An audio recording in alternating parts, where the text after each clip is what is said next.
6개월 버티면 우리가 이긴다라고 발언한 사실이 드러났습니다. 지금 의료 재난 상황 초래한 장본인들로서 책임지고 사과부터 해야 한다고 생각합니다. 이에 대해 위원장님께서 해당 발언에 대해 장관께 엄중한 경고와 함께 사과 요구해 주시길 요청드립니다. 제가 그 얘기 한 적 없습니다. 워낙 비공개로 자연스럽게 그냥 편하게 하는 자리이기 때문에 혹시 뭐 제가 말실수를 할 수도 있다고 생각을 하는데요. 이런 이야기 들으면 정말 의료계 더 분노해요. 진짜 장관이 그렇게 말씀하시면 안 돼요. 이거 지금 다 방송되는데 이런 얘기하면 의료계가 저희 정부의 진정성을 좀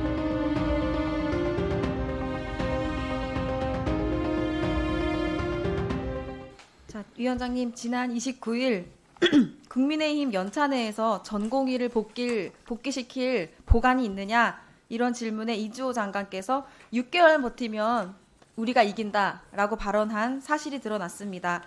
결국 정부는 6개월이면 전공의와 의대생들이 못 버티고 복귀할 거다 이렇게 생각을 하고 있었다고밖에 볼 수가 없습니다. 장관의 무대책 발언에 대해 깊은 유감을 표명합니다.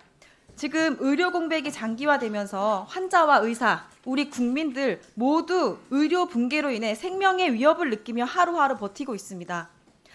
대형 병원들이 일부 응급실 진료를 축소하는 수준을 넘어 야간 응급 진료 자체를 중단하거나 수도권 대형 병원까지도 응급실 운영 축소 중단 검토 중인 걸로 파악되었습니다. 건국대 충주병원은 응급실 전문의 7명 전원이 사직서를 내겠다 이렇게 나왔는데 겨우 2명이 마음을 돌려서 전면 폐쇄를 겨우겨우 막았습니다. 왜 이렇게 됐습니까? 예? 누가 이렇게 만들었습니까? 지금 이 상황을 만든 책임자들은 국민들에게 저한테 죄송하다부터 해야 되는 거 아닙니까? 네네. 정부는 이긴다는 대상이 누군지, 이긴다는 뜻이 뭔지 입장문을 냈는데요. 지금 의료 재난 상황 초래한 장본인들로서 책임지고 사과부터 해야 한다고 생각합니다. 이에 대해 위원장님께서 해당 발언에 대해 장관께 엄중한 경고와 함께 사과 요구해 주시길 요청드립니다. 네. 네, 너무 이렇게 좀, 네. 아니, 지금 의료 대란 문제가 상당히 지금 심각하잖아요. 그래서 조금 이제 좀 차분한 분위기 속에서 회의를 진행했으면 좋겠습니다. 우리 김대식 의원님. 잠깐 이야기하겠습니다. 네. 우리 존경하는 백성아 의원님께서도 좀 말씀하시다시피, 제가 현장에 있었거든요. 그래서 저도 오랫동안 교직 생활을 하면서 그것도 많이 느꼈죠. 제가 열심히 강의를 했는데 A라는 학생은 이렇게 이야기하고 B라는 학생은 이렇게 이야기하고, 우리 국회의원들도 이렇게 하는구나 이런 생각이 드는데 그때 그런 문제가 아니었고 제가 듣는 거는 이 우리 부총리를 겸하고 있잖아요. 교육부 장관님이 사실은 이러한 어려움 이것은 전 국민 우리 국회뿐만 아니라 전 국민이 가장 관심사항이고 이것을 어떻게 하면 잘 해결할 수 있을까 이러한 투로 이야기하시다가 이러한 어려움 이러한 것을 잘 극복하고 잘 이겨내야 된다. 이런 취지로 저는 이해를 했는데 B라는 학생은 또 엉뚱하게 이야기를 해서 언론에서 이렇게 되는데 이거를 팩트 중심으로 가야 됩니다. 그런 이야기는 아니었고 제가 그 현장에서 느꼈기 때문에 이런 말씀을 드리는데 이거를 우리 교육부 장관한테 한번 좀 소명해. 이주 장관께서 저 6개월 버티면 이긴다라는 정말 발언을 하셨는지. 네. 다만 지난번 청문회 때 그 장관께서는 이 유사한 발언을 하시긴 하셨어요. 뭐라고 하셨냐면 당시 장관의 말씀이 이거예요. 이 문제의 본질 중에 하나가 사실 의료계가 그동안 의료계를 이기는 정부가 없다는 그런 30년 이상의 관행을 갖고 있었기 때문에 그런 잘못된 믿음을 의료계가 무조건 정부는 의료계를 못 이긴다 이런 30년 동안 관행과 믿음이 있기 때문에 의료계가 지금 이렇게 행동하는 것이다라는 사실 발언을 하셨거든요. 그러니까 우리 야당 의원님들은 그 연찬의 발언에 대해서 의료계를 한번 진짜 혼쭐 내려고 그러는구나. 그냥 완전 오기로 이거를 밀어붙이는구나라고 지금 판단하시는 것 같아요. 한번 말씀을 줘보세요. 네. 예. 비공개였나요? 예. 그래도 들으셨을 거 아니야. 그 얘기가 있었는데. 네. 6개월 버티면 이긴다 하셨어요? 안 하셨어요? 네? 그 얘기는 안 하셨어요? 제가 그 얘기 한 적 없습니다. 네. 제가 아마 의원님들께서도 느끼시겠지만 저희 소신이 사실 그 두 번째 장관 하면서 정말 소통 중심으로 해야 된다.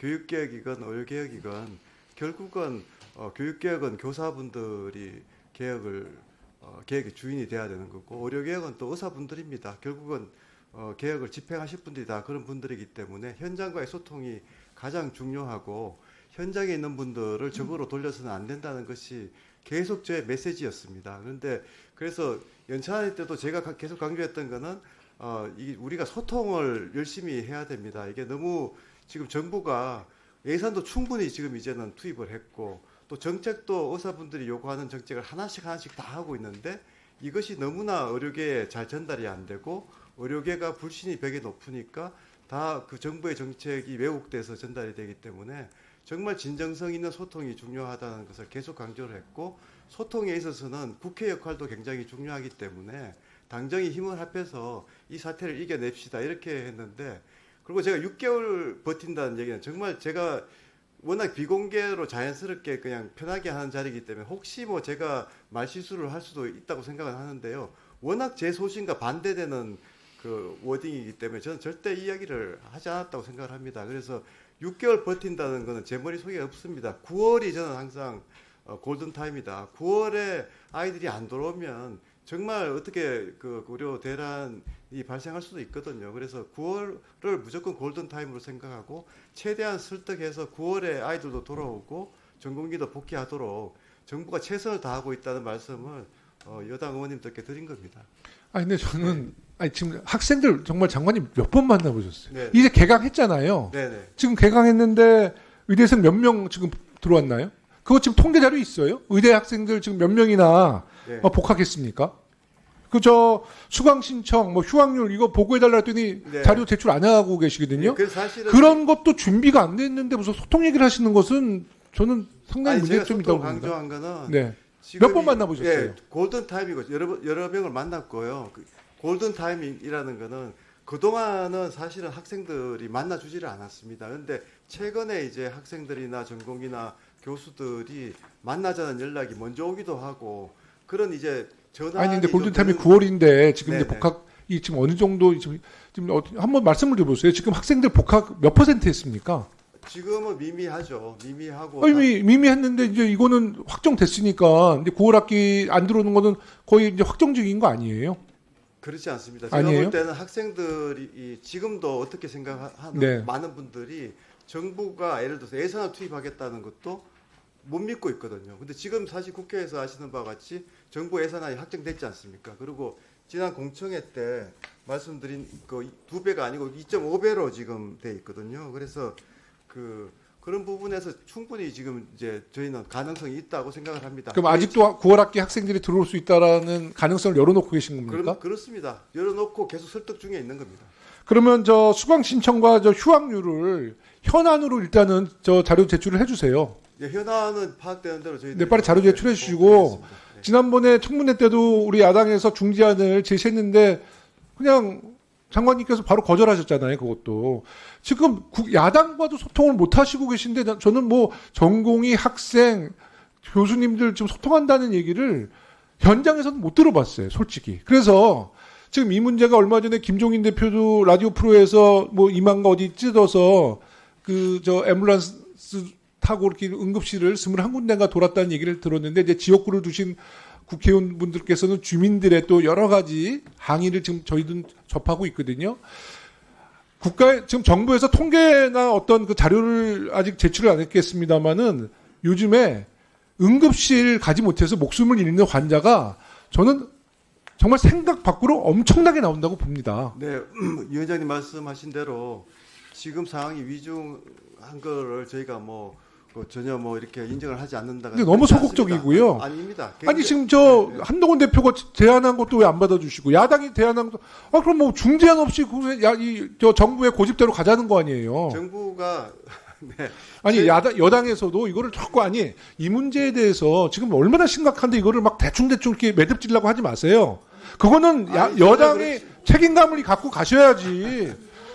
토론이 아니라 이거에 대해서는 9월 학기가 시작됐는데 아무런 지금 조치가 안 이루어졌으니까 국회 상임위에서 지적하는 거 아닙니까? 이걸 아무리 여당 간사라도 이거를 그냥 대충 매듭지려고 하지 마십시오. 이게 국민의 생명이 달려있는 문제 아닙니까 이게? 그러니까요. 이 문제는 저희가 좀 더 국민들의 이런 불안함과 문제점에 대해서 정부 측에 제가 강력하게 경고하는 거예요. 이 문제를 소통도 안 하고 여당 대표의 의견도 묵살하고 야당 의견도 묵살하면서 어떻게 정부가 이 문제를 혼자 끌고 나갈 수 있다라고 판단하느냐는 겁니다. 제가 그 연찬회 때 정말 강조한 거는 소통을 위해서는 국회 역할도 굉장히 중요하다. 그래서 일단 당정이 좀 합심을 해서 의료계와 소통을 하자는 거고요. 아니 뭐 중재하느라고 내보세요 그러면. 예, 더 나아가서 여당과도 좀 야당과도 활발히 대화. 아니 지금 정부 입장은 예. 원칙은 정했으니까 다 따라오라는 거 아닙니까 그렇지 솔직히. 그렇지 그러니까 저는 네. 어떤 중재안을 내서 이 물꼬를 좀 터달라는 얘기예요. 정말 간절하게 제가 이렇게 호소를 드립니다. 저희 그 사람들이 죽어나가잖아요 지금. 정부는 열려 있습니다. 지금 보십시오. 지금 의사들이 요구하는 많은 정책들이 지금 실행이 되고 있고 예산이 이런 이야기 확보되어 들으면 있습니다. 정말 의료계 네. 더 분노해요. 진짜 장관이 그렇게 말씀하시면 안 돼요. 이거 지금 다 방송되는데 이런 얘기하면 의료계가. 아닙니다. 저희 아유, 정부의 진정성을 좀 그 야당 쪽에서 좀 전달해 저는 주시고 정말 우리 정부가 예. 의료계와 국회에 정말 다양한 의견 들어서 좀 중재안을 내서 저는 이 이번에 물꼬를 좀 이번에 제 터는데 발언이 주도해 주셨으면 왜곡되는 걸 좋겠어요. 보면서도 아 정말 정부의 진정성이 이렇게 계속 왜곡되는구나. 이렇게 소통을 하자고 했는데도 거꾸로 이렇게 밀어붙이는 걸로 와전이 되고 정말 하는 그렇게 상황입니다. 생각하십니까? 네네네. 그러면 왜 여당 대표와 야당의 의견에 대해서는 중재안에 대해서는 어떤 해명도 없이 다 이론지하 다 거절하셨습니까? 저 지난번에 공청회 때 그 제안하신 거에 대해서도 앞뒤가 안 맞는다면서요? 저희가 저의 중재안에 야당 중재안이 앞뒤가 안 맞는다라고 거절하셨어요. 아닙니다. 제 발언 기억하지 않으십니까? 제가 그때 협의체도 만들자고 그랬잖아요. 협의체 만든다는 거에 어떻게 대해서 해소를 해도 장관님이 여야 의원님들이 협의체를 만들자고 할 때 어떤 방법이라도 협의체를 그때 끌고 나가셨어야죠. 아니, 제가- 그래서 이 대화 테이블을 의료계를 다 불러드렸어야죠. 협의체- 그런 아쉬움이 있는 거 아닙니까? 협의체 만드는 거에 대해서도 전공의와 학생들이 참여하는 협의체면 정부와 그 용산도 참여하겠다 이렇게까지 발언을 해드렸지 않습니까? 아니 그래서 저는 좋은 시그널을 좀 내보내 주시고요. 그러면 너무 심각합니다 지금 상황이. 제가 우리 조종훈 간사님한테는 정말 죄송한 말씀을 드리겠는데요. 이게 너무 지역구에서 유권자들이 말씀 안 하세요? 네. 그렇죠. 예. 그래서 이제 우리 여당 의원님들도 공감하지만 이제 좀 불편한 부분은 제가 충분히 아는데 이거는 정말 정부 측에서 이 진짜 이렇게 막 꼬여 있는 이 실타리를 풀어 주셔야 돼요. 그냥 네. 우리 원칙이 있으니까 뭐 버티면 우리가 이긴다 이런 생각하시면 안 됩니다. 사람이 죽어나가 6개월 만에 사람이 위원장님, 몇십 명 죽어나갑니다. 저희도 최선을 다하겠습니다. 의회가 요구한 대로 최선을 다하고요. 야당에서 느낄 수 있도록 그렇지만 국회에서 의회에서도 느낄 수 있도록 해주세요. 정부의 진정성에 대해서는 좀 왜곡하지 마시고 절대 안 정말 좀 합니다. 전달해 주십시오 의료계에다가. 저는 그 진정성이 뭔지 모르겠어요. 네. 네. 아니요, 제가 마무리 정리할게요. 발언할게요. 네, 정리할게요. 제가 네. 이긴다는 표현을 이제 이야기를 했는데 안 하셨다고 하는데 정부가 입장문을 발표를 했어요 그날. 근데 이긴다는 표현은 의사를 대상으로 한 게 아니다. 그 반대로 대화와 소통을 통해 의료개혁 추진에 힘든 과정을 극복하자는 의미였다. 근데 제가 초등교사 출신이잖아요. 사전적 표현에 민감한. 근데 이긴다는 표현이 언제 이렇게 대화와 타협으로 변했습니까? 이긴다는 표현을 안 했는데 어떻게 기사화될 수가 있어요. 그러니까 아까 했을지도 모르겠다 뭐 이렇게 하시는데 네. 저는 사과를 이제 요청을 드렸는데 안 했다고 하시니 네, 네. 그거는 진위를 더 가려봐야 될 문제 같고요. 네. 소통을 하신다고 했는데요. 내년 3월에 한꺼번에 휴학생 한꺼번에 돌아오면요. 이게 몇 명이냐면요. 한번 저한테 저를 보고 들어보시면요. 말씀 주세요. 네, 네. 3,058명 의대 정원. 25년 증원대는 1,509명. 네. 거기 24년 휴학 인원 3,058명. 총 7,625명입니다. 네. 그러면 이게 휴학한 의대생을 휴학이 아니라 미이수로 진급을 시키면요. 1년의 교육 공백이 또 생겨요. 근데 네. 지금 이 학생들은 우리 그냥 휴학 처리해달라 하거든요. 이미 그동안 못 배운 게 너무 심하다. 이대로는 진급을 할 수가 없다. 네. 근데 정부에서 그냥 무조건 들어오라고 하고 있어요. 이게 소통입니까? 네. 그냥 저도 이제 같은 들어오라고 취지로 하는 게? 저도 문제 제기를 한 거고요. 네네. 이번에는 이제 여당 의원님 그러니까 이렇게 의료 네. 부실을 떠안고 가면 안 됩니다. 어떻게 소통을 하시겠다는 건지 전 너무 답답한 예. 심정입니다, 정말.